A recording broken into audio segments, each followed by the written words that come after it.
Hei ja tervetuloa katsomaan uutta videota. Anteeksi siitä, että ei ole ollut pitkän aikaa videota. Mä kerta kaikkiaan lupatin itselleni, etten tee enää ollenkaan videoita. Lupaus oli lupaus ja ehkä tuunkin pitämään lupaukseni vielä monta vuotta. Mutta nyt on kaivannut oikeasti takat hyvin miehi tekemään näitä videoita. Totta kai mä voin tehdä niitä mun puhelimen kautta myös, mutta näin kätin te on helpompaa, paljon parempaa.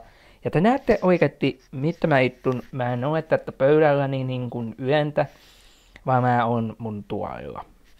Tätä tulee olemaan videot, tätä lähin, kaikki englanninkieliset videot sekä nämä suomenkieliset tulee olemaan tätä tuolilta. Mutta tämän jälkeen, mä tuun jotain vaiheet vähän ja kertomaan videolla, mitä tapahtuu, minne mä menen, jne.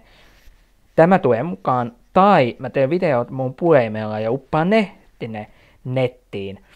Ja se saatte sitten sieltä kätin nähdä, mutta joka tapauksessa, että me taidaan lopetella tämän videon tähän, sen takia että tää on vähän lyhyempi, ja tämän jälkeen mä teen englanninkielisen videon, mutta ehkä te kirja tulee jotain päivänä joku kerta valmiiksi, sekä manga, jot vaan haluan.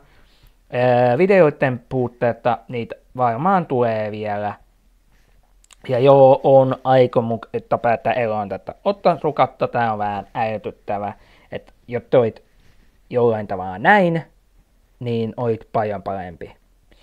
Mutta tää on sitten jonkun ajan ja jonkun päivän murhe, ei tämän päivän.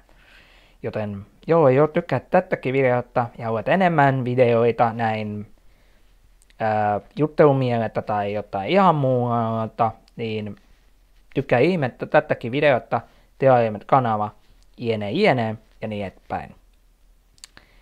Ja mennään seuraavan videoon. Melkein seuraavan kertaan. Moikka moi!